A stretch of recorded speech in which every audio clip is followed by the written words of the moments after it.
कृष्ण हरि ओम राम कृष्ण हरि ओम राम। सच्चिदानंद सद्गुरु स्वामी स्वरूपानंद महाराज की जय। श्री ज्ञानदेव वंदन। नमितो योगी थोर विरागी तत्वज्ञानी संत, तो सत्कविवर परात्पर गुरु ज्ञानदेव भगवंत. स्मरणतयाचे होता साचे चित्ती हर्ष नमावे, म्हणून वाटते पुन्हा पुन्हा ते पावन चरण नमावे. अनन्य भावे शरण रिघावे अहंकार सांडून, जणी टाकावी तयावरून या काया पुरवंडून. आणि पहावे नितांत सुंदर तेजोमय ते रूप, सहज साधनी नित्य रंगुनी व्हावे मग तद्रूप. ज्ञानेशाला नमिता झाला श्री सद्गुरुला तोष, वरद हस्तमस्तकी ठेऊनी देई मज आदेश. श्री ज्ञानेश्वरी गौरव. श्री ज्ञानेश्वरी अमृतगंगा, बहुत सुकृते लाभली जगा. पावन करी अंतरंगा, अंग प्रत्यंगा जीवाचिया. भक्तिभावे करिता स्नान, निर्मल होय अंतःकरण. जीवासी परम समाधान, साक्षात दर्शन श्री शिवाचे. जीवा शिवाची होता भेटी, मावळोनी ज्ञाता ज्ञेयादी त्रिपुटी. प्रकटे सोहम भाव प्रतीती, उरे शेवटी ज्ञप्ती मात्र. स्वामी स्वरूपानंद वंदन. नमितो परब्रह्म श्री स्वामीन महान संत महात्मा. आदिनाथ सिद्ध पुरुष तो स्वरूपानंद परमात्मा. चित्ती स्मरता वाचे वदता स्वामी स्वरूपानंद. आनंदाच्या उसळती लाटा होई परमानंद. परमदयाळा परमकृपाळा परमशांत स्नेहाळा. प्रियंवद कुळी अवतरे पावसी कैवल्याचा पुतळा. अहंकार सांडुनी धरावे पावन श्री गुरुचरण. श्री गुरुवरुनी टाकावी की काया पुरवंडून. नयन मनोहर स्वरूप सुंदर वारंवार पहावे. श्री गुरुनामी नित्य अंतरी निशिदिनी रंगुनी जावे. जसे अलंकापूर तसे ते पावस भूवैकुंठ. सोहम भावनांद तो तिथे स्वरूप शांती दूत. स्वरूपानंदा नमिता झाला प्रसन्न नारायण. प्रसन्न होता प्रसन्न चित्ता प्रसन्नता संपूर्ण. नमितो परब्रह्म श्री स्वामीन महान संत महात्मा. आदिनाथ सिद्ध पुरुष तो स्वरूपानंद परमात्मा. ओम स्वस्ति श्री गणेशाय नमः. ओम श्री सरस्वत्यै नमः. ओम नमः श्री परमहंसास्वादित चरणकमल चिन्मकरन्दाय भक्तजनमानस निवासाय श्रीरामचन्द्राय नमामि सद्गुरुं शान्तं सच्चिदानन्दविग्रहं पूर्णब्रह्मपरानन्द मीशमानन्दिवल्लभम्. ॐ पूर्णमदः पूर्णमिदं पूर्णात् पूर्णमुदच्यते पूर्णस्य पूर्णमादाय पूर्णमेवावशिष्यते. ॐ शान्तिः शान्तिः शान्तिः. अकारण करुणावरुणालय भगवंताच्या असीम कृपेने साधकांचे मायबाप कैवल्य साम्राज्य चक्रवर्ती संत सम्राट विश्वमौली ज्ञानोबरायांच्या परमपवित्र कृतीचं चिंतन करण्याकरता आपण उपस्थित झालेलो आहोत आणि 6व्या अध्यायाचं आपलं चिंतन चाललेलं आहे. आरुरुक्षोर्मुनेर्योगं कर्मकारणमुच्यते योगारूढस्य तस्यैव शमः कारणमुच्यते. या 6व्या अध्यायातील तृतीय श्लोकाचं आपलं चिंतन चाललेलं आहे आणि यामध्ये स्वामीजी असं म्हणतात की या योगरूपी पर्वतावर आरूढ होण्याकरता अष्टांग योग ही साधना करावी लागते. त्यापैकी कोणती साधना या पर्वताच्या कोणत्या ठिकाणी आहे त्याचा विचार करत असताना सांगितलेलं आहे. यमनियमांच्या पायथ्यावरून साधक चालून जाता पुढे. यम आणि नियम यांचा पायथा सांगितलेला आहे. म्हणजे ही अत्यंत प्राथमिक साधना आहे. तर 5 घटकांना मिळून यम असं म्हटलेलं आहे. अहिंसा, सत्य, अस्तेय, ब्रह्मचर्य, अपरिग्रह हा यमाहा. आणि 5 घटकांना मिळून नियम म्हटलेला आहे. शौच, संतोष, तपस्वाध्याय, ईश्वर प्रणिधानानी नियमाहा. पैकी काल आपण यमातील 5 घटकांचा यथामती विचार करून आलेलो आहोत आणि नियमांचं चिंतन आपलं चाललेलं आहे. वस्तुतः एक एक अंगाचं चिंतन शास्त्रकारांच्या दृष्टिकोनातून फार विस्ताराने आहे, पण आपण संक्षिप्ततः त्या गोष्टी पाहत आहोत. शौच या शब्दाचा अर्थ पवित्रता असा आहे. चित्ताची एकाग्रता आणि निरोध या गोष्टी साधण्यासाठी शरीर स्वच्छ ठेवणे आणि मन पवित्र राखणे या 2 गोष्टींची फार आवश्यकता आहे. शरीर जर मलिन राहील तर रजस्तमो मलांनी मन देखील दूषित राहील. ते मन एकाग्र होणार नाही आणि त्या मनाचा निरोध तर सुतराम होणार नाही. याकरता योगाभ्यास करू इच्छिणाऱ्या व्यक्तीने नेहमी आपलं शरीर स्वच्छ राखण्याविषयी आणि मन निर्मळ राखण्याविषयी फार दक्षता घ्यायला हवी. आपल्या शरीरावरती असंख्य रोमरंध्र आहेत आणि त्यांमधून घामाच्या रूपाने शरीरातली घाण ही सतत बाहेर पडत असते. मग ही घाण धुवून जाऊन शरीर पुन्हा स्वच्छ व्हावं म्हणून प्रत्यही स्नान करणं हे अत्यंत आवश्यक असतं. त्याप्रमाणेच डोळे, नाक, तोंड, मलमूत्र विसर्जनाची द्वारे यांच्यापासून देखील शरीरातील मल हा निरंतर स्रवत असतो. म्हणून ध्यानाभ्यासाला बसायचं असेल तर प्रत्येक वेळी किंवा दिवसातून आवश्यकतेप्रमाणे 2 वेळेला अधिक वेळेला सुद्धा हे सर्व मलद्वार स्वच्छ करणं हे एक अनुकूल मानलं जातं. म्हणजे यामुळे शरीरही निरोगी राहतं आणि मनही प्रसन्न राहतं. अशा प्रकाराने बाहेरून शरीराची शुद्धी आणि आतून मनाची प्रसन्नता साधून नंतर मलिन वस्तूंचा किंवा पापप्रणव माणसांचा संपर्क होणार नाही याविषयी माणसाने दक्षता ठेवली पाहिजे. कदाचित एखाद्या प्रसंगाने असा संपर्क घडलाच तर प्रत्यक्ष घाण लागली असल्यास ती धुवून टाकावी आणि नुसता स्पर्श दोष घडला तर आवश्यकतेप्रमाणे हस्तमुख प्रक्षालन, आचमन, प्राणायाम इत्यादी करून अंतरबाह्य शुचिता पुन्हा संपादित करण्याचा प्रयत्न माणसाने केला पाहिजे.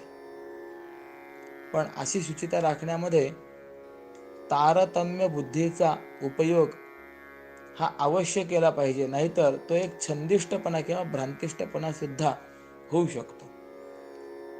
किंबहुना या पद्धतीने जर आपण थोडासा विचार केला तर शौच या शब्दाची सुद्धा व्यापकता आपल्या लक्षात येईल. काल आपण पाहून आलो, धनाची शुद्धी हीच खरी शुद्धी आहे. त्याप्रमाणे शास्त्रकारांनी सांगितलं की आहाराची शुद्धी देखील महत्वाची आहे. आहार शुद्धौ सत्वशुद्धी, सत्वशुद्धौ ध्रुवा स्मृती. आहार शुद्धी जर झाली तर सत्वशुद्धी होत असते.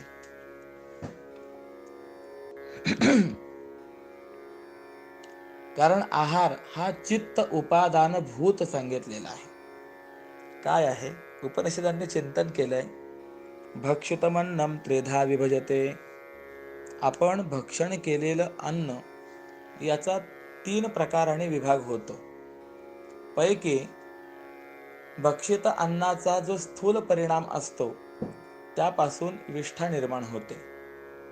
भक्षित अन्नाचा जो मध्यम परिणाम असतो त्यापासून रक्त निर्मिती होते, सप्तधातूची निर्मिती होते. आणि भक्षित अन्नाचा जो सूक्ष्म अंश आहे, सूक्ष्म परिणाम आहे, त्यापासून चित्त अर्थात मनाची निर्मिती होत असते. म्हणून आपल्याकडे म्हणतात, जसे खावे अन्न तशी होते बुद्धी. ज्या प्रकारचं आपण अन्न भक्षण करू त्याप्रमाणे आपली विचारधारा ही निर्माण होत असते. याकरता आहार शुद्धी असणं हे फार महत्वाचं आहे.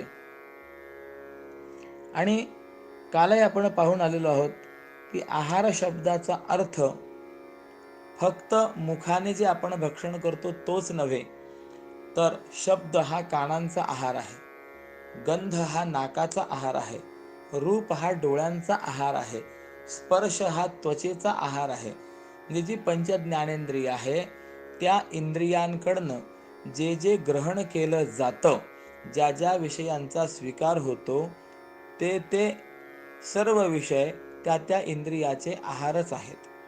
म्हणून आचार्यांनी आहार शब्दाची व्याख्या केली आहे. आर्ह्यंत इंद्रियैः ये विषयास्ते सर्वेपि आहार पदवाच्याः. इंद्रियांकडनं जे जे विषय आहृत होतात, आहरित केले जातात, ते सर्व आहार पदवाच्य आहेत. म्हणून शौच पालन करत असताना ज्या विषयांचं आपण सेवन करणार आहोत ते सर्व सात्विक असावेत, असा निर्बंध आपल्या जीवनामध्ये आपण लावून घेतला पाहिजे. उदाहरणार्थ, शृंगारिक गाणे वगैरे ऐकून कामवृत्तीला चालना मिळेल आणि त्यामुळे योगाभ्यासामध्ये व्यत्यय येईल. म्हणून त्या पद्धतीचं ऐकणे किंवा तशी दृश्य पाहणे, त्या संदर्भामध्ये ऐकणे हे सर्व टाळणं हेच शौच आहे. यामुळे शरीर आणि मन हे दोन्हीही शुद्ध राहतील. ठीक आहे. आता शौच या घटकाचा विचार झालेला आहे. त्यानंतर संतोष आपण पाहिलेला आहे. संतोष शब्दाचा सरळ सरळ अर्थ यदृच्छेने म्हणजे ईश्वरी नियतीने आपल्याला जी अनुकूल साधनं मिळाली त्यातच समाधान मानून अधिकाची इच्छा न करता मिळालेल्या साधनांचा अधिकात अधिक उपयोग करून घेणं ही संतोष वृत्ती आहे. अतृप्ती ही मनुष्याच्या चित्तातली त्याला भोगप्रवण करणारी एक मोठी प्रेरक शक्ती आहे की जिच्यामुळे मनुष्य नव्या नव्या विषयांकडे पुन्हा पुन्हा कसा ओढला जातो हे आपल्याला ठैठै पाहायला मिळतं. आणि संतोष वृत्ती ही अतृप्तीची विरोधी असल्यामुळे प्राप्त परिस्थितीत संतुष्ट राहण्याचा अभ्यास जसा जसा मनुष्य करत जाईल तशी तशी चित्तातली अतृप्ती हा विकार म्हणा, दोष म्हणा, तो क्षीण होत जातो आणि मग तो परमार्थ क्षेत्रामध्ये काही प्रगती करू शकतो. त्यानंतर तप, स्वाध्याय आणि ईश्वर प्रणिधान हे 3 मिळून क्रियायोग अशी त्यांना संज्ञा दिलेली आहे. मग तपः म्हणजे काय? तर सांगितलं शास्त्रकारांनी, तपस्वधर्म वर्तित्वम, आपल्या वर्णाला आश्रमाला अनुसरून जे विहित कर्मशास्त्राने सांगितलेलं आहे ते विहित कर्म करणे यालाच तप असं म्हटलेलं आहे. किंवा मन आणि इंद्रिय यांचं असलेलं ऐकाग्र्य यालाच महाभारतकार तप असं म्हणतात. मनसश्चेंद्रियाणांच ऐकाग्र्यम परमं तपः, असे एक चिंतन आपल्याला पाहायला मिळाले. तपस्वधर्म वर्तित्वम, माऊलीने देखील तपाची व्याख्या केलेली आहे. आपण त्यावेळेला ती पुढे पाहणार आहोत. त्यानंतर स्वाध्याय. स्वाध्याय शब्दाचा अर्थ आहे नित्य स्वरूपामध्ये काहीतरी शास्त्र चिंतन, संत वाङ्मय चिंतन हे व्हायला पाहिजे. म्हणूनच स्वामीजींनी ज्ञानेश्वरी नित्यपाठ आपल्याला सांगितलं आहे की नाही. फार अधिक वेळ आपल्याकडे नसेल तर थोडा का होईना संत वाङ्मयाचा सहवास आपल्या जीवनामध्ये प्रत्यही असावा, घडावा, याकरता म्हणून ज्ञानेश्वरी नित्यपाठ आहे, स्वाध्याय. आणि ईश्वर प्रणिधान. ईश्वर प्रणिधान शब्दाचा अर्थ दिलेला आहे की आपण जी कर्म करतो ती सर्व कर्म त्या परमेश्वराला समर्पण करणं. कायेन वाचा मनसेंद्रियैर्वा बुद्ध्यात्मना वा प्रकृती स्वभावात करोमि यद्यत् सकलं परस्मै नारायणायेति समर्पयामि. काया वाचा मनसे इंद्रिया अथवा बुद्धीने जे जे काही कार्य करतोय ते सर्व त्या परमेश्वराला समर्पण करणं यालाच ईश्वर प्रणिधान असं म्हटलं गेलेलं आहे. किंबहुना पुढे भगवंताने सुद्धा गीतेत सांगितलंय, यत् करोषि यदश्नासि यज्जुहोषि तदासि यत् तपस्यसि कौन्तेय तत्कुरुष्व मदर्पणम. की जे जे काही तू करत आहेस, दान देत आहेस, सेवन करत आहेस, हवन करत आहेस, ते सर्व मला समर्पण कर. आणि असं जे सर्व कर्मांचं ईश्वराला समर्पण आहे त्यालाच ईश्वर प्रणिधान असं म्हटलेलं आहे. मग चांगली गोष्ट असो अथवा वाईट गोष्ट असो ती सर्व देवाला समर्पण करायची. एक महात्मा होते, एकाने येऊन त्यांची स्तुती केली. त्यांनी स्तुती ऐकली आणि सांगितलं, श्रीकृष्णार्पणमस्तु. ही स्तुती भगवंताची आहे. माझ्या हृदयामध्ये असलेला आत्मा म्हणजे देवच आहे, या देवाची स्तुती आहे, ती देवाला समर्पण. काही दिवसांनी त्यांच्याकडे एक दुसरा व्यक्ती आला, दुष्ट व्यक्ती आला, विनाकारण त्यांना शिव्या दिल्या. त्यावेळेला ते महात्मा म्हणाले, श्रीकृष्णार्पणमस्तु, की आता ह्या शिव्या ज्या आहेत ह्या सुद्धा त्या भगवंताला समर्पण. जे जे काही असेल ते सर्व देवाला समर्पण करणे ईश्वर प्रणिधान. आता बघा, आपण एकंदरीत 10 गोष्टी पाहिलेल्या आहेत आणि या 10 घटकांना 2 नावं दिल्या गेली, यम आणि नियम. एक एक घटक जीवनामध्ये उतरवायचं म्हटलं तरी किती अवघड आहे. सत्य असेल, अस्तेय असेल, अपरिग्रह असेल, किंवा ब्रह्मचर्य असेल, अहिंसा असेल, एक एक साधन, एक एक अंग जरी जीवनामध्ये उतरवायचं म्हटलं तरी फार अवघड आहे. पण असे हे 2 घटक, 2 साधन, यम आणि नियम, हाच म्हणजे जणू काही पायथा आहे. मग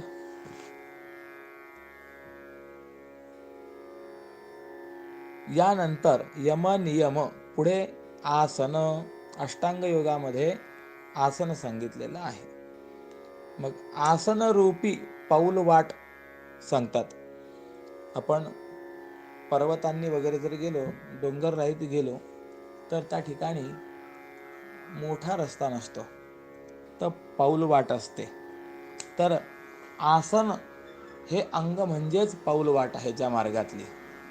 आसन म्हणजे काय, तर आस्यते अनेन इति आसनम.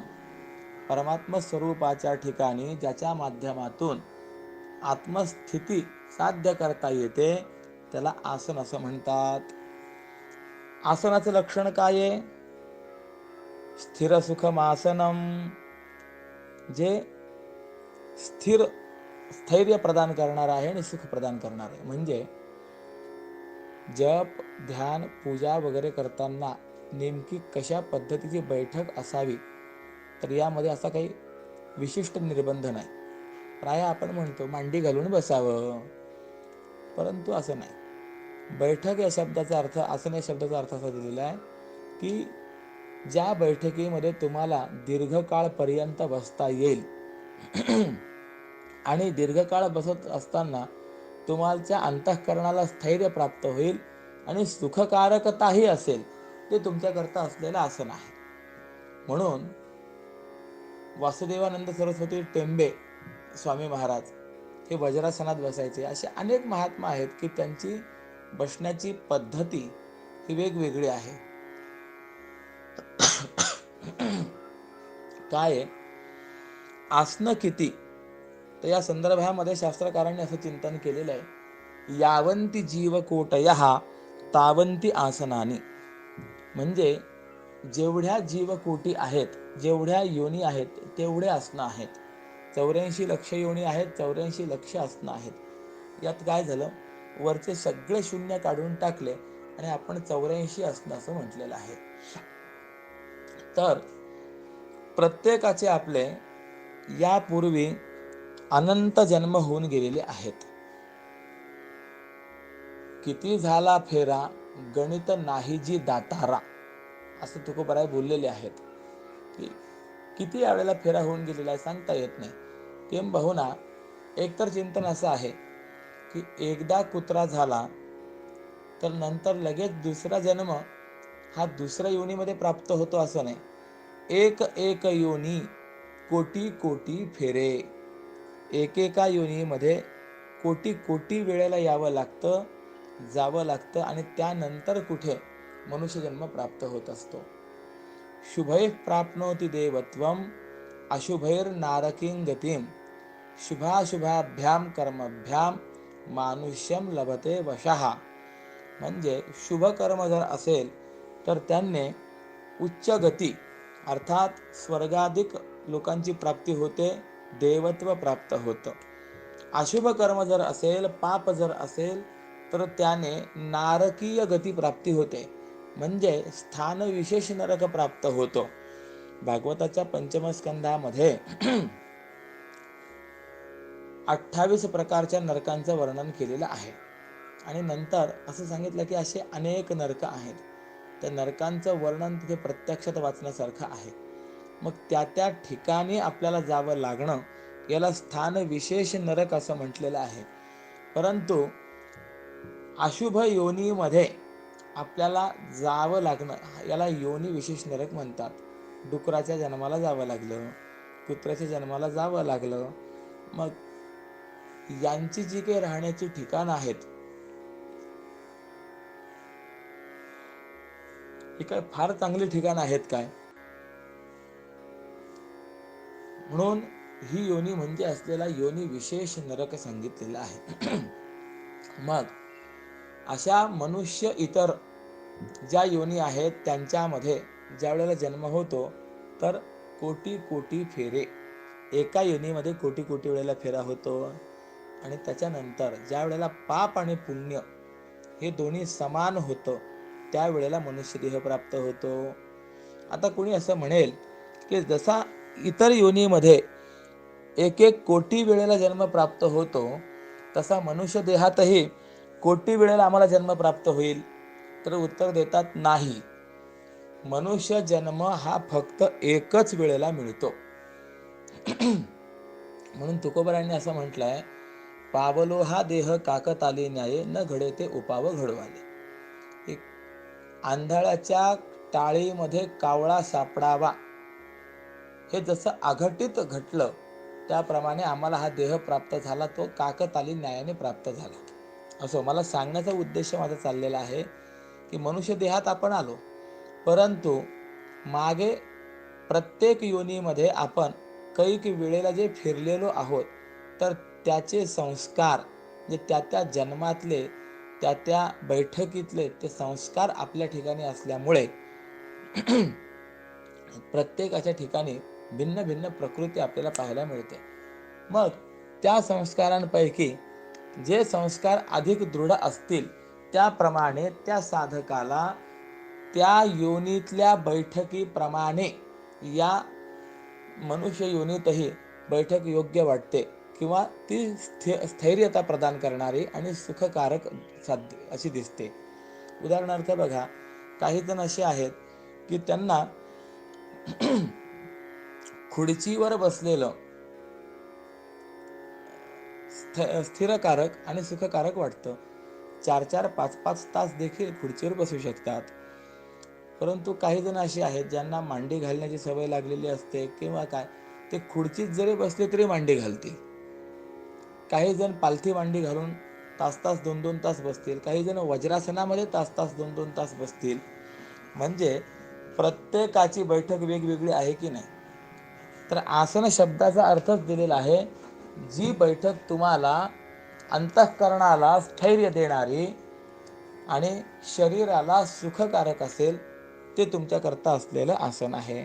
मग ज्यात स्थिर सुख आहे असं जे आसन आहे, ते आसन या योगरूपी पर्वतावरती चढण्याकरताची असलेली पाऊलवाट आहे. म्हणजे बघा, यम नियम हे 2 अंग म्हणजे पायथा आहे. अष्टांग योगातील 3रं अंग आसन ही एक पाऊलवाट आहे. याच्यानंतर प्राणायाम सांगितलेला आहे. पूरक, रेचक आणि कुंभक. तर हा प्राणायाम म्हणजे या योग पर्वतावरती जाण्याकरता असलेला कडा आहे.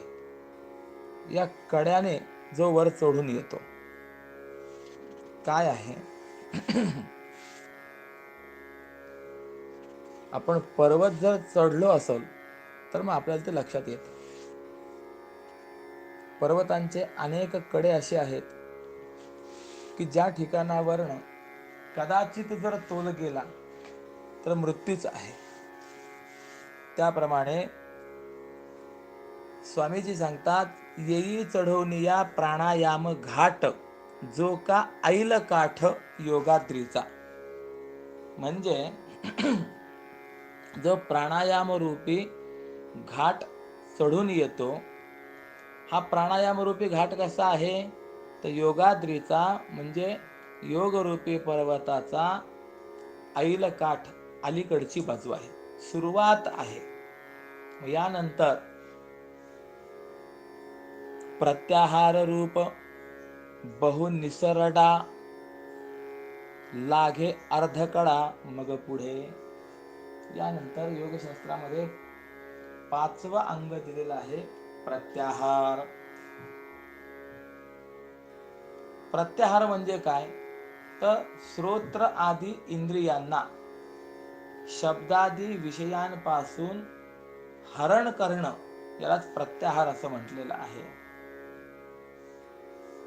काय, विषय आणि इंद्रिय यांचं नित्य साहचर्य आहे.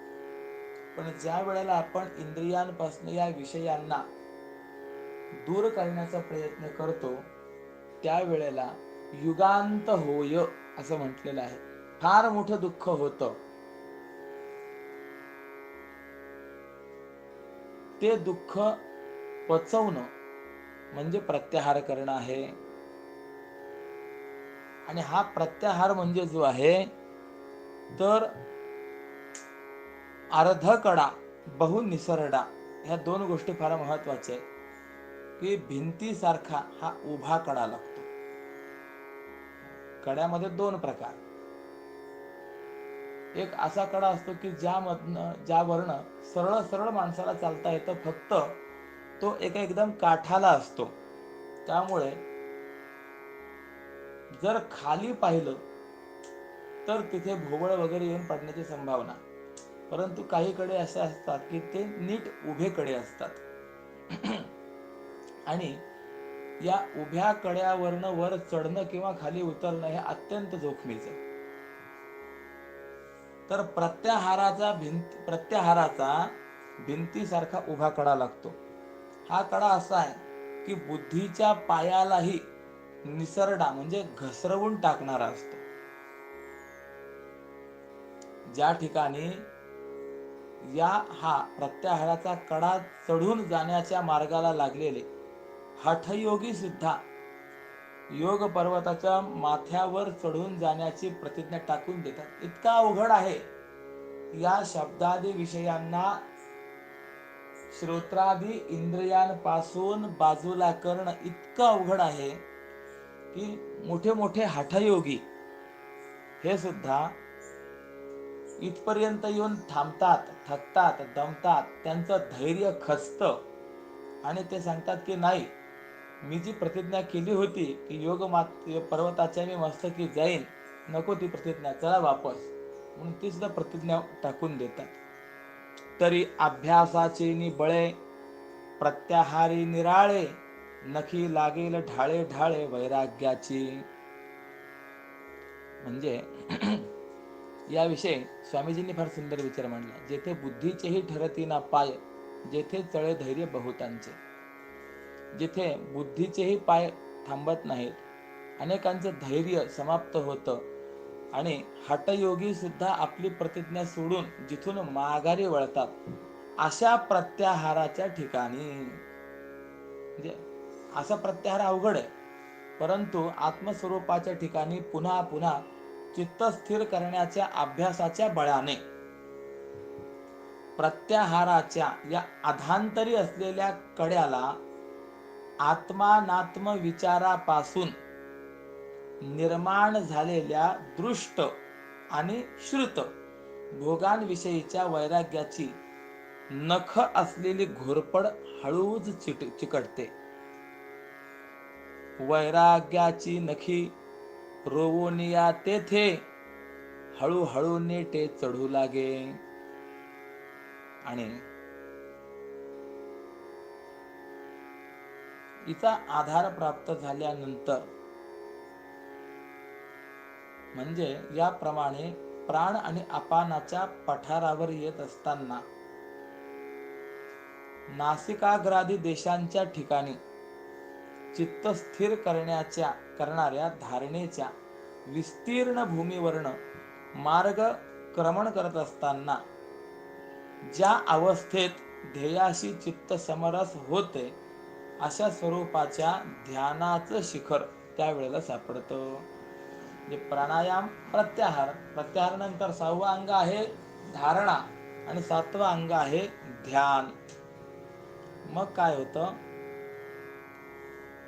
एका विशिष्ट ठिकाणी चित्ताला सतत गुंतवून ठेवण्याचा प्रयत्न करणे यालाच धारणा असं म्हटलेलं आहे. देशबंधः चित्तस्य धारणा. चित्ताला एका विशिष्ट देशामध्ये, विशिष्ट भागामध्ये बांधून ठेवणं म्हणजेच धारणा आहे. आणि अशी धारणा ज्यावेळेला परिपूर्ण होते, त्या धारणेच्या विस्तीर्ण भूमीवरनं मार्गक्रमण करत असताना ध्यान प्राप्त होतं. म्हणजे ते चित्त ध्येयाशी समरस होतं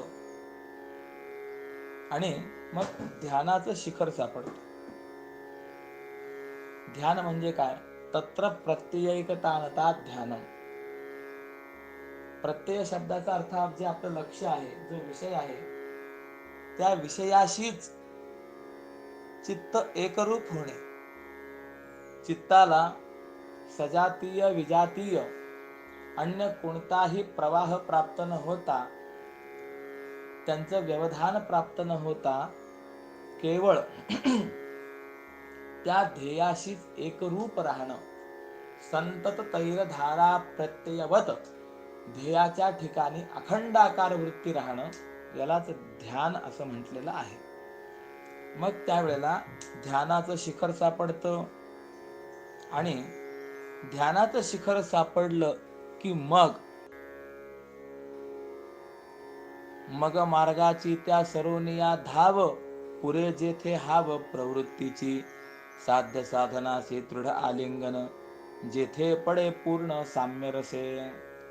मग त्या योग मार्गाची धाव पूर्ण होते. हे ध्यान साध्य झाल्यानंतर सर्व कर्तव्याची इच्छा पूर्ण होते आणि या अवस्थेमध्ये साध्य म्हणजे आत्मदर्शन आणि साधन म्हणजे अष्टांग योग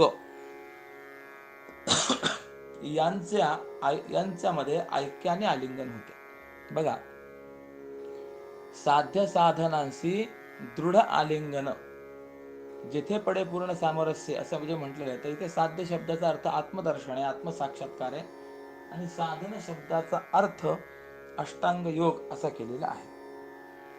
आणि मग या अवस्थेमध्ये म्हणजे ज्या वेळेला साध्य साधनाचं दृढ आलिंगन होतं त्यावेळेला त्या ठिकाणी अवस्था कशी प्राप्त होते तर ती सांगतात, थांबती ज्या ठाई पुढील पाऊले पुढील, स्मरावे मागील तेही ठाके, समभूतिके भूमिकेत तेथे समाधीत पार्था अखंडित स्थिरावे ते.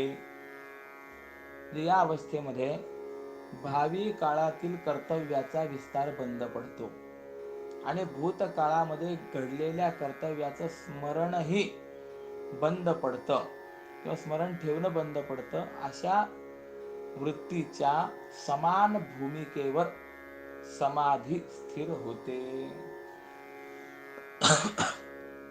योगशास्त्रानुसार या प्रत्येक अंगाचं एक वेगवेगळं लक्षण दिलेलं आहे. सगळ्या लक्षणांचा विचार मांडत नाही, फक्त या समाधी विषयी थोडस बोलतो. समाधी म्हणजे काय तर सहज स्थिती, चित्ताचं समाधान, वृत्ती निर्विकल्प होणे, याला समाधी असं म्हणतात. आणि समाधीमध्ये पर्यवसान होणं हेच सर्व साधनांचं फळ सांगितलेलं आहे. ही समाधी फक्त योगशास्त्रामध्येच आहे असं नाहीये, तर योग, ज्ञान, उपासना इत्यादी सर्व साधनांमध्ये समाधी मानली गेलेली आहे. या समाधीमध्ये दोन प्रकार सांगितलेले आहेत, संप्रज्ञात समाधी आणि असंप्रज्ञात समाधी. तर संप्रज्ञात समाधी म्हणजे काय याचा विचार करत असताना सांगितलंय, ब्रह्माकार मनोवृत्ती प्रवाहो हंकृतिं विना संप्रज्ञात समाधीस्या ज्ञानाभ्यास प्रकर्षतः. म्हणजे जसा जसा ज्ञानाभ्यासाचा प्रकर्ष होतो तसा तसा अहंकारा वाचून मनोवृत्तीचा प्रवाह हा ब्रह्माकार होतो आणि त्यालाच संप्रज्ञात समाधी असं म्हणतात. बर, दुसरी असंप्रज्ञात, तिचं लक्षण दिलंय, प्रशांत वृत्तिकं चित्तं परमानंददायकं असंप्रज्ञात नामायम समाधिर्योगिनां प्रियः. म्हणजे परमानंदाचा अनुभव करून देणारं आणि ज्याच्या सर्व वृत्ती शांत झालेल्या आहेत असं चित्त असणं म्हणजेच असंप्रज्ञात समाधी आहे. आणि ही समाधी योगी लोकांना अत्यंत प्रिय आहे असं चिंतन आहे. निर्विकल्पतया वृत्त्या ब्रह्माकारतया पुनः वृत्तिविस्मरणं सम्यक समाधिरभिधीयते. किंवा वृत्ती निर्विकल्प होणे, ब्रह्माकार होणे आणि वृत्तीचं विस्मरण होणे हीच सम्यक समाधी आहे. म्हणजे योगशास्त्र आणि सर्व उपनिषदांच्या व्याख्येमध्ये ही एक वाक्यता आपल्याला दिसून येते. तर वेदांत शास्त्रावरचा अपूर्व ग्रंथ योग वासिष्ठ यामध्ये देखील समाधीची विस्तृत व्याख्या आहे. कशी आहे ते म्हणतात, तत्वावबोधो भगवन सर्वाशा तृणपावकः प्रोक्त समाधी शब्देन न तु तूष्णीम अवस्थितिः समाहिता नित्यतृप्ता यथा भूतार्थदर्शिनी साधो समाधी शब्देन परा प्रज्ञोच्यते बुधैः. या श्लोकांचा सरळ अर्थ असा की सर्व प्रकारच्या आशारूपी तृणाला जाळून टाकणारा जणू काही अग्नी हा तत्वावबोध म्हणजे ज्ञान आहे आणि याला समाधी असं म्हणतात, की ज्याने सर्व आशारूपी तृण जाळून टाकलंय. केवळ शांत स्थिर बसणे म्हणजे समाधी नाही, तर शांत नित्य तृप्त प्रत्येक वस्तूला यथार्थ स्वरूपाने जाणणारी अशी जी परा म्हणजे उत्कृष्ट प्रज्ञा आहे तिला समाधी म्हणतात. आता काही ठिकाणी ब्रह्मसाक्षात्काराकरता 2 समाधींची अपेक्षा असते असं सांगितलेलं आहे. आणि ते 2 प्रकार म्हणजे एक सविकल्पक समाधी आणि दुसरी निर्विकल्पक समाधी. सबीज समाधी, निर्बीज समाधी. जसंच आपण विचार करून आलो की संप्रज्ञात आणि असंप्रज्ञात. आणि यामध्ये पुन्हा काही प्रकार पडतात. एक दृश्यानुविद्ध आणि 2 शब्दानुविद्ध. म्हणजे कोणत्या तरी एखाद्या दृश्य वस्तूशी संलग्न करणारी जी समाधी असते तिला दृश्यानुविद्ध समाधी म्हणतात. दृश्य पाहावं आणि त्या ठिकाणी वृत्ती स्थिर होऊन जावी, मग आता पुढची क्रियाही समाप्त व्हावी आणि मागील स्मरणही समाप्त व्हावं, पण दृश्य पाहून, तर त्याला दृश्यानुविद्ध असं म्हणतात. आणि तीच जर समाधी शब्दाशी संलग्न करणारी असेल तर तिला शब्दानुविद्ध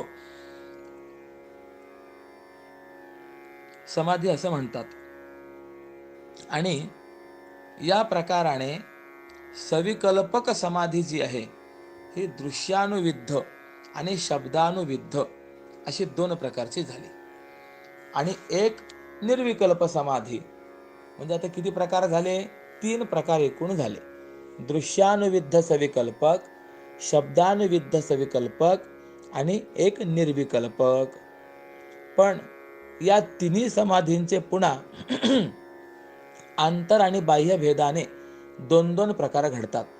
आणि म्हणून 3 दुने 6 असे 6 प्रकार आहेत. यामध्ये 3 आंतर समाधी आणि 3 बाह्य समाधी आहेत. नेहमी आंतर समाधीमध्ये साक्षीचं ध्यान असतं आणि बाह्य समाधीमध्ये ब्रह्माचं ध्यान असतं. आणि म्हणून आंतर समाधींना जीव समाधी असं म्हणतात आणि बाह्य समाधींना ब्रह्म समाधी असं म्हटलं गेलेलं आहे. आता हे वर्गीकरण कसं आहे ते याविषयी बघा. 1. साक्षी विषय आंतर दृश्यानुविद्ध सविकल्पक समाधी. 2. ब्रह्मविषयक बाह्य शब्दानुविद्ध सविकल्पक समाधी. आणि 3. साक्षी विषय आंतर शब्दानुविद्ध समाधी. 4. ब्रह्मविषय बाह्य दृश्यानुविद्ध सविकल्पक समाधी. 5. साक्षी विषय आंतर निर्विकल्प समाधी. आणि 6. ब्रह्मविषय बाह्य निर्विकल्प समाधी. म्हणजे आंतर आणि बाह्य दृश्याला घेऊन त्याचा मी द्रष्टा आहे अशा रूपानं जे ध्यान केलं जातं आणि त्यात तन्मयता प्राप्त होते तिला अंतर. आणि किंवा अशाच पद्धतीने बाह्य दृश्य असेल तर तिला बाह्य दृश्यानुविद्ध समाधी असं म्हणतात. किंवा मी सच्चिदानंद स्वयंप्रकाश आहे अशा शब्दाबरोबर जे केलेलं चिंतन असतं आणि त्यामुळे त्या ब्रह्माच्या ठिकाणी जे जीवात्म्याचं तादात्म्य संपन्न होतं, प्राप्त होतं, त्याला शब्दानुविद्ध समाधी असं म्हणतात. समाधीचे आणखी देखील बरेचसे प्रकार सांगितलेले आहेत. मी फक्त नामोच्चार करूनच जातो, सगळं वर्णन आता या ठिकाणी करत नाही. आपल्याला ज्ञानेश्वरी पाहायची आहे. जो आपण सुरुवातीला संप्रज्ञात समाधी पाहिला, तर यामध्ये पुन्हा 4 प्रकार पडतात. सवितर्क, सविचार, सानंद, सास्मित, रूपानुगमात संप्रज्ञातः. म्हणजे संप्रज्ञात समाधीसाठी चित्ताला स्थूल आलंबन असणं हे वितर्काचं रूप, सूक्ष्म आलंबन असणं हे विचाराचं रूप, सत्वगुणाची सुखात्मता आलंबन असणं हे आनंदाचं रूप, आणि मी आहे एवढंच केवळ स्फुरण आलंबनार्थ असणं हे अस्मितेचं रूप. आणि या 4 रूपांशी चित्ताचा जो अनुगम म्हणजे चित्ताची तदाकारता जी असते, तिच्या योगाने सवितर्क, सविचार, सानंद आणि सास्मित असा 4 प्रकारचा संप्रज्ञात समाधी होतो. आता मग सवितर्क समाधी म्हणजे काय, सविचार समाधी म्हणजे काय, सानंद समाधी म्हणजे काय, सास्मित समाधी म्हणजे काय, हा सगळा विचार करण्यासारखा आहे. असो, तिकडे अधिक मी वळत नाही. समाधीचं जे लक्षण दिलेलं आहे, त्या निर्विकल्प समाधीचं लक्षण देतात. तदेवार्थ मात्र निर्भासम स्वरूप शून्यमिव समाधी. म्हणजे आपण ज्याचं ध्यान करत आहोत तो ध्येय, ते ध्यान ध्येय स्वरूपाकार होऊन अन्य पदार्थाचं ज्ञान निराळं म्हणून काहीच ज्या ठिकाणी राहत नाही, अशा त्या भूमिकेला, त्या अवस्थेला समाधी असं म्हणतात. आणि तोच विचार माऊली सांगतात, पुढील पैस पारुखे मागील स्मरावे ते ठाके, ऐसिये सरिसिये भूमिके समाधी राहे. की योग प्रक्रियेचा विचार करताना ज्या ठिकाणी पुढील प्रवृत्ती बंद पडून मागचं कशाचंही स्मरण होत नाही, अशा ऐक्याच्या भूमिकेवरती समाधी राहते. असं समाधीचं एक संक्षिप्त चिंतन. पुढे सांगतात, या पद्धतीने यम नियम आसन प्राणायाम प्रत्याहार धारणा ध्यान समाधी या अष्टांग योगाच्या उपायांनी समाधी रूप योगावर जो आरूढ झाला आहे, समाधीचा जो अनुभव घेतो आहे आणि जो अशा रीतीने अमर्याद श्रेष्ठ झाला आहे, त्या पुरुषाचं लक्षण मी तुला सांगतो. म्हणजे योगरूपी पर्वतावरती चढण्याकरता काय काय करावं लागतं याचा विचार झाला. आणि असा जो योग पर्वतावर आरूढ झाला आहे तो कसा ओळखावा, त्याचं लक्षण काय आहे, त्या लक्षणाचा विचार आता सांगतात. यदा हिनेंद्रियार्थेषु न कर्मस्वनुसज्जते सर्वसंकल्प संन्यासी योगारूढस्तदोच्यते.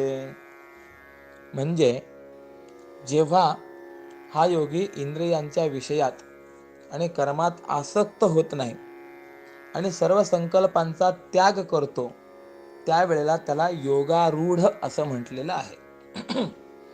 तरी दयाची या इंद्रियांच्या घरा नाही येरधारा विषयांच्या, आत्मज्ञानरूप शेज घरी भला असे जो झोपला स्वस्थपणे. म्हणजे त्या महापुरुषाच्या योगारूढ असलेल्या, कोण योगारूढ, तर ज्याच्या इंद्रियांच्या घरी विषयांचं येणं जाणं नाही. आपल्या इंद्रियांच्या घरामध्ये विषयांचं सारखं येणं जाणं आहे, परंतु ज्याच्या इंद्रियांच्या घरात विषयांचं येणं जाणं नाही, एक, आणि जो आत्मज्ञानरूपी देवळाच्या ओवरीमध्ये वृत्तीशून्य अवस्थेत झोपी गेलेला आहे, दोन, ज्याचं मन सुखदुःखांच्या शरीरांनी कितीही धक्के दिले तरी पण जागे होत नाही, म्हणजे बहिर्मुख होत नाही. अर्थात विषय जवळ आले तरी सुद्धा हे काय आहे अशी साधी विचारणा सुद्धा करत नाही. किंबहुना त्याच्या चित्तात भोगाच्या आठवणींनाही प्रवेश प्राप्त होत नाही. म्हणजे भोगांनी तिथे येणं जाणं तर लांबच राहिलं, त्या सुखदुःखांनी शरीराला कितीही धक्के दिले तरी जे बहिर्मुख होत नाही, जाणत नाही, हे काय आहे म्हणून विचारणाही करत नाही. अजून पुढे सांगतात, ज्याचे इंद्रिय कर्माच्या जागेवर लहानाची मोठी होऊन वाढली, म्हणजे कर्म करण्यातच इंद्रियांचं आयुष्य गेलेलं असतं, परंतु योगारूढ झाल्यानंतर तो पुन्हा केव्हाही फळ आणि त्याचं साधन कर्म यांची इच्छा मनात ठेवत नाही, तो योगारूढ. किंवा म्हणजे आता हे प्रत्येक ओवी जी आहे ना, तर प्रत्येक योगी ओवीचा अर्थ पाहिला की तो योगारूढ आहे असं समजावं, अशी संगती लावून घ्यायची आहे. किंवा जो एवढ्या मोठ्या 3.5 हातांच्या देहाने असूनही परमार्थतः देहरहितच असतो, जो व्यवहार दृष्टीने जागा असूनही परमार्थतः वृत्तीशून्य अवस्थेला पोहोचल्यामुळे झोपी गेलेला दिसतो, तोच खरा उत्कृष्ट योगारूढ आहे असं जाण. असोनिया देही देही उदासीन निद्रिता समान जागृतीत, तोची पार्था सिद्ध भला योगारूढ, ऐसे हे उघड ओळखतू. म्हणून अर्जुना, भ्रांत जीव हा खोट्या देहाभिमानाकडे चित्त देऊन आपणच आपला घात करत असतो. मग आता आपणच आपले मित्र आहोत, कृपावान आहोत, आणि आपणच आपले शत्रू कसे आहोत असा प्रश्न निर्माण होतो.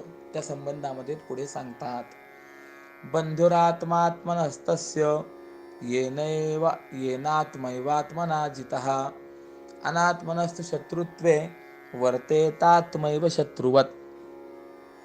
म्हणजे ज्याने विचारयुक्त चित्ताने आपल्या कार्यकारण संघाताला जिंकलं आहे, त्याच्या आत्म्याचा तोच स्वतः मित्र आहे.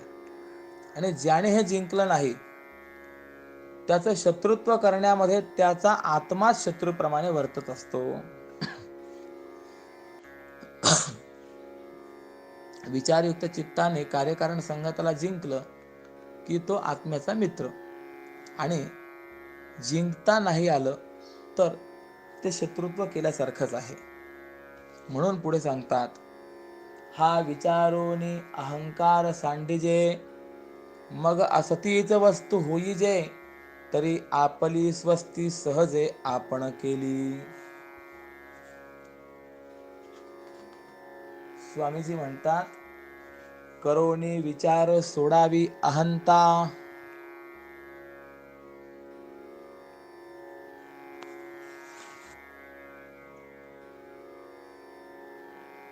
व्हावे पंडुसुता सत्स्वरूप. माफ करा, घाई गडबडीमध्ये एक श्लोक मध्ये सुटल्या गेला.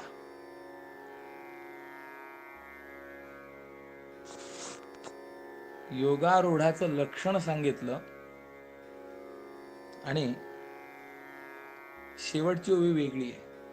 एक थोडस पाठीमागे येतो, एकच श्लोक फक्त.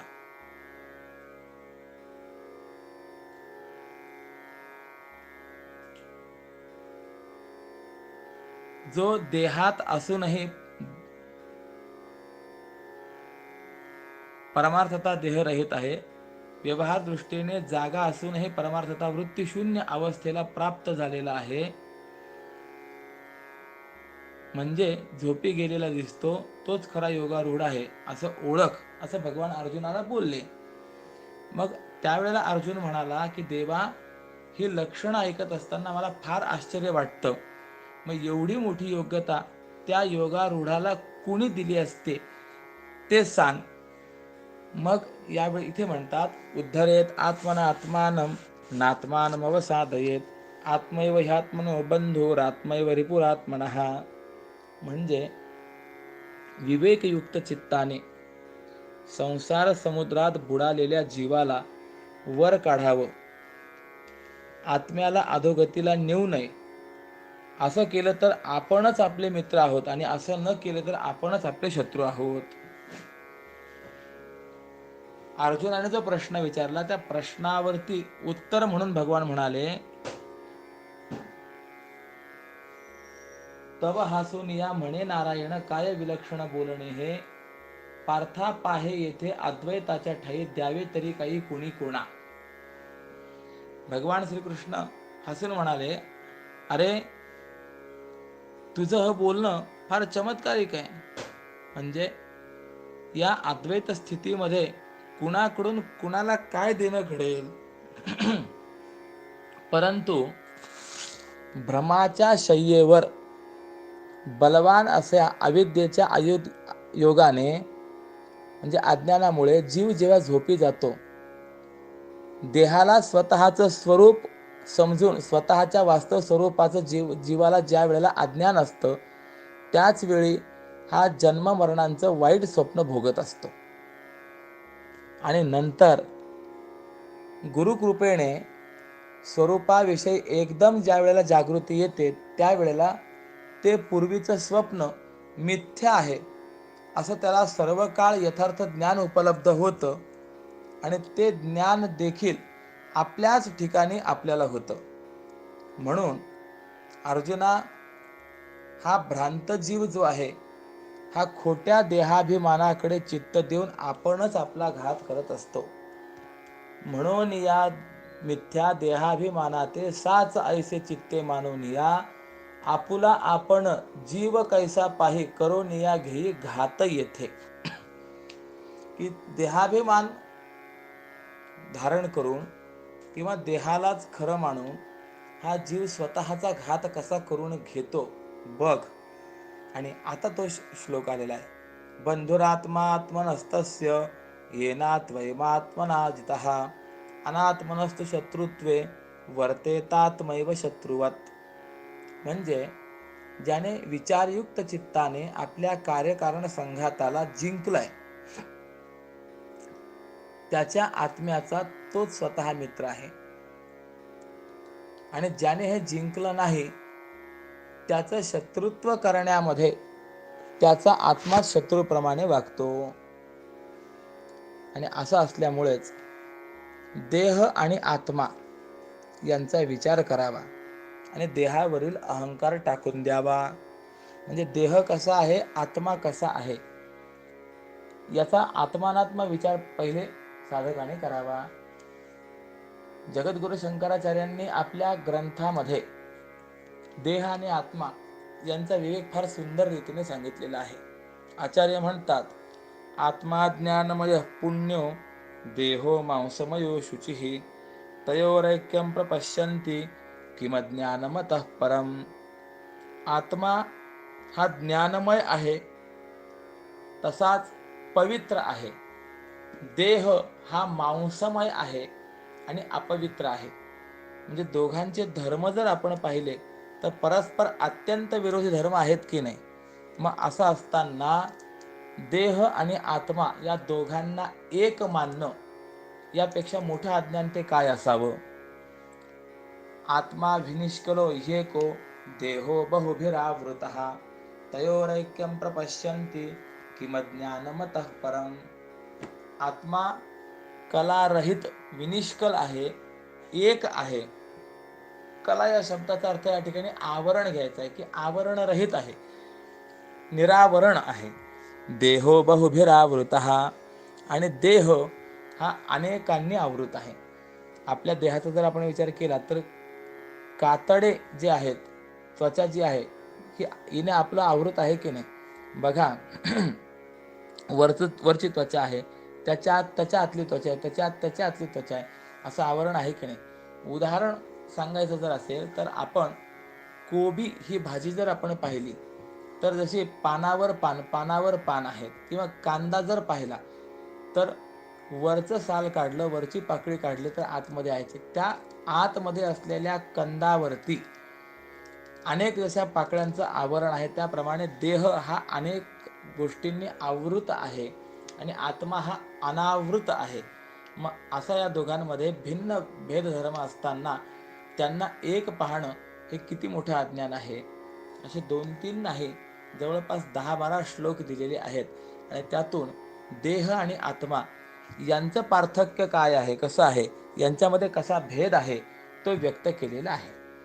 म्हणून ज्याला आपलं कल्याण साध्य करून घ्यायचं आहे अशा व्यक्तीने देह आणि आत्मा यांच्या यथार्थ स्वरूपाचा विचार करावा आणि मग मरका सडका विनाशी असे असलेल्या देहावरचा मीच देह आहे असा अभिमान टाकून द्यावा. आणि तो अहंकार जर टाकला तर मग आपलं स्वरूप असलेली जी ब्रह्मवस्तू आहे ते आपणच होतो. आणि असं जर झालं तर सहजच आपण आपलं कल्याण केल्यासारखं आहे. परिदेह साच मानोनिया रम्य, तेथेची तादात्म्य पावला जो, जाण पार्था कोश कीटकाच्या परी आपुलाची वैरी आपणत. आता सांगतात की ज्याने अशा पद्धतीने आत्मानात्म विचार करून देहाभिमान टाकून स्वतःचं कल्याण करून घेतलं नाही, तो स्वतःचा शत्रू आहे. कसा आहे तर ज्याप्रमाणे कोश कीटकाच्या परी, की कोशातील किडा जो असतो तो स्वतःच्या शरीराभोवताली जाळं विणतो आणि त्या जाळ्यामध्ये स्वतःच अडकून जातो. त्याप्रमाणे चारू शब्दाचा अर्थ सुंदर आणि स्थळ शब्दाचा अर्थ प्रेमाचं स्थान. म्हणजे सुंदर आणि प्रेमाचं स्थान अशा देहाच्या ठिकाणी जो आत्मबुद्धी ठेवतो तो पुरुष स्वतःच्या अंगाभोवती स्वतःला राहण्यास तयार केलेल्या कोशातील किड्याप्रमाणे स्वतःचा शत्रू होतो. ते जाळं विणणारा तोच, पण त्या कोश किड्याला त्या जाळ्यातनं बाहेर पडता येत नाही. म्हणून म्हणतात, कैसे प्राप्तीची ये वेळे, निदैवा आंधळेपणाचे डोहळे, की असते आपुले डोळे आपण झाकी. म्हणजे मनुष्य जन्म प्राप्त झालाय, आत्मानात्म विचार करण्याची संधी प्राप्त झालेली आहे आणि कृतार्थता करून घेण्याकरता एक साधन हाती लाभलेलं आहे. पण अशा वेळेला जर मनुष्य आत्मानात्म विचार करणार नाही, माझं खरं स्वरूप काय आहे याचं चिंतन करणार नाही, हा देह कसा आणि मी कोण, कोहम कथमिदम जातम कोवै करता असे विद्यते उपादानम किमस्ति ह विचार सोयमिदृशः, या व्याख्येप्रमाणे विचार करणार नाही तर तो स्वतःचा शत्रू होतो. आणि कसा होतो तर त्याचा विचार सांगितलेला आहे की एक दुर्दैवी मनुष्य मार्गाने चालत होता आणि त्या मार्गावरती पुढे काही सोनं वगैरे म्हणजे धन पडलेलं होतं.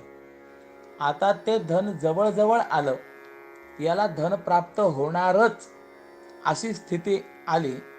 पण एवढ्यामध्ये याच्या मनामध्ये असा विचार आला की अरे आपण तर डोळस आहोत, सगळं पाहून चालतो, पण आंधळा कसा चालत असेल.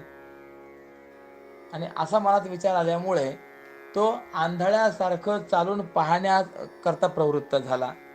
आणि मग काय झालं, त्याने आपले असलेले डोळे स्वतः झाकले.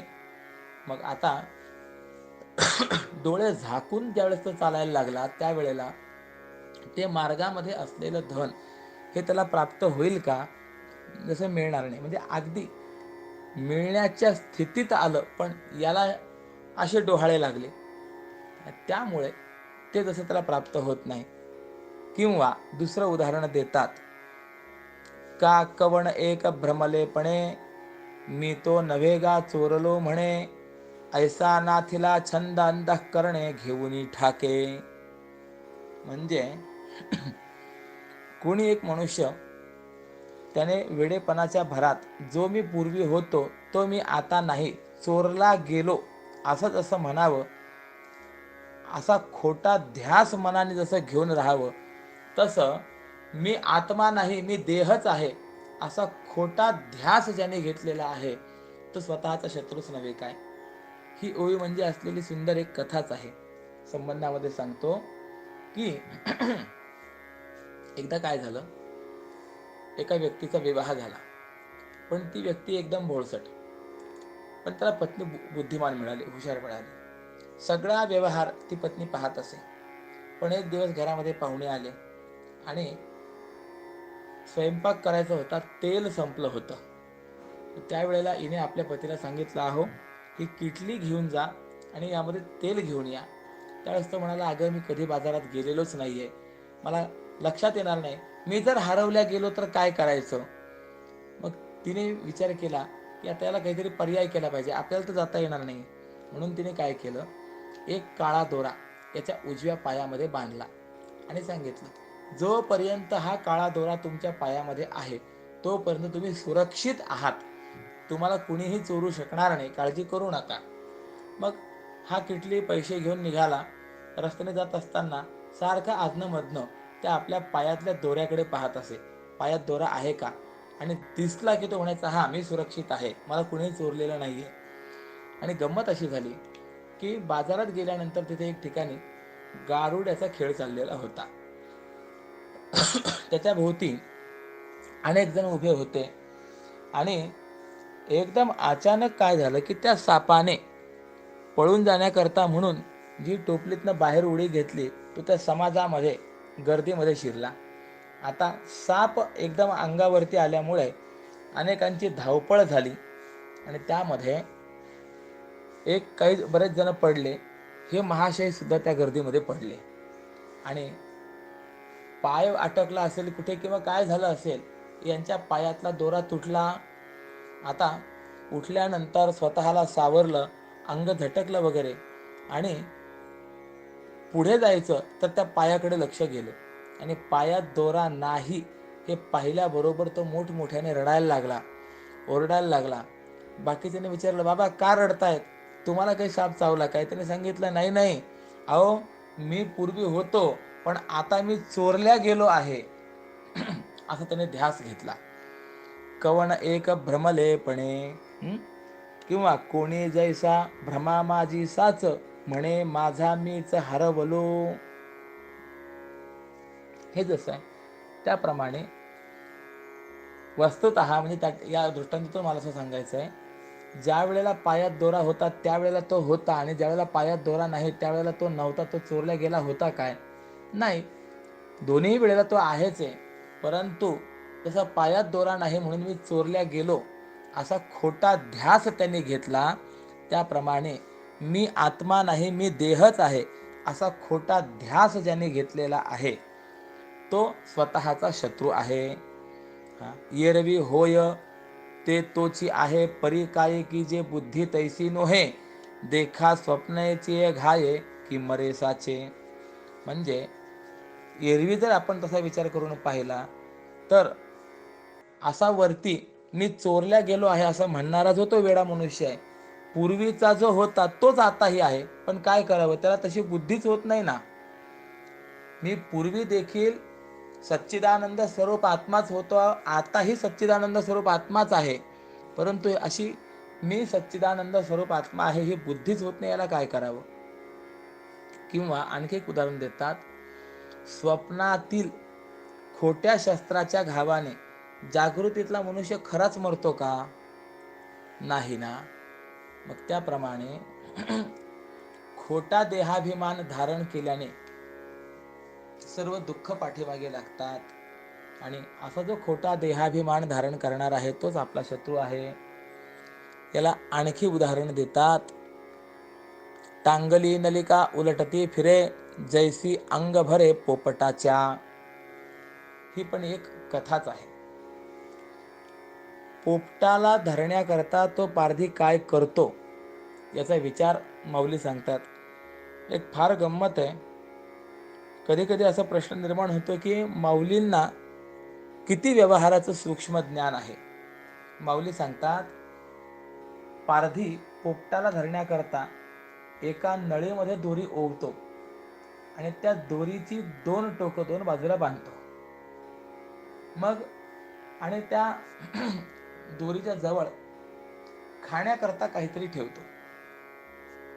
पोपट ते खाण्याकरता येतो, परंतु बसतो त्या नळीवर आणि त्या नळीवर बसताच त्याच्या अंगाच्या ओझ्याने ती पोकळ नळी कोणत्या तरी एका बाजूला एकदम फिरते आणि त्यामुळे हा उलटा होतो. आता वस्तुतः हा पक्षी आहे, उडण्याची कला याच्या ठिकाणी आहे, पोपटाच्या ठिकाणी. मग नळी जर फिरली, आपण पडत आहोत असं जर वाटलं तर त्याने पटकन उडून जावं की नाही. पण दुर्दैव असं की तो पोपट उडून जात नाही आणि नळी जर आपण सोडली तर आपण खाली पडून मरून जाऊ अशा शंकेने, भीतीने त्याचं मन भरून जातं. मग तो व्यर्थच मानेला पिळे देतो, संकोचित छातीने नळीला आवळून धरतो आणि चोचीमध्ये सुद्धा ती नळी धरून राहतो आणि तो मनामध्ये म्हणतो, आता मी निश्चित बांधल्या गेलाय. वस्तुतः तो बांधल्या गेलेला आहे काय?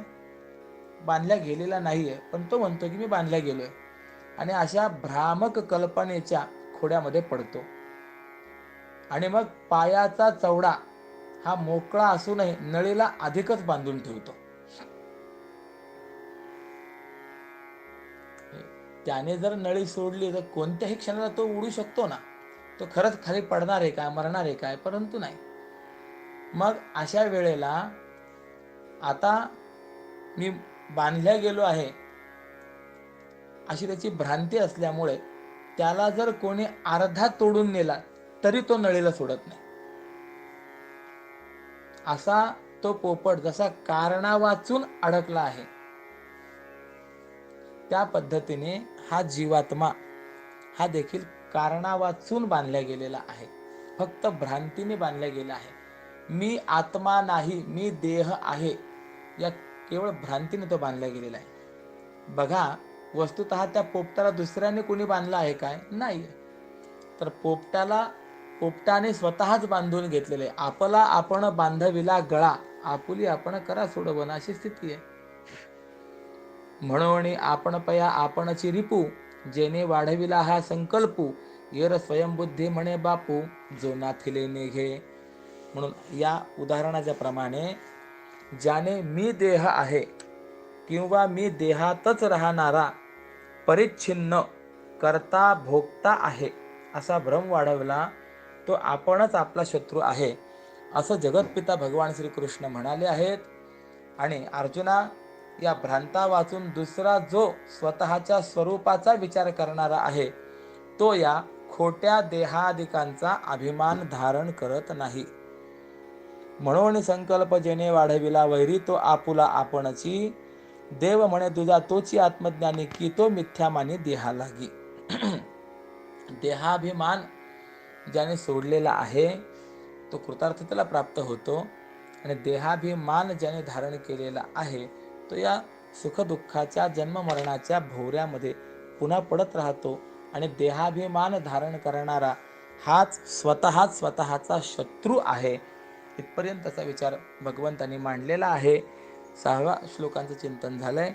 आत्ताचं हे सत्र स्वामीजींच्या चरणारविंदी समर्पित करतो आणि वाक्प्रपंचाला विराम देतो. ओम पूर्णमदः पूर्णमिदं पूर्णात् पूर्णमुदच्यते पूर्णस्य पूर्णमादाय पूर्णमेवावशिष्यते. ओम शांतिः शांतिः शांतिः. पुंडलिक वरदा हरि विठ्ठल श्री ज्ञानदेव तुकाराम पंढरीनाथ भगवान की जय. माऊली ज्ञानेश्वर महाराज की जय. जगद्गुरु श्री तुकाराम महाराज की जय. सद्गुरु श्रीमद सच्चिदानंद सद्गुरु श्री स्वामी स्वरूपानंद महाराज की जय. ॐ राम कृष्ण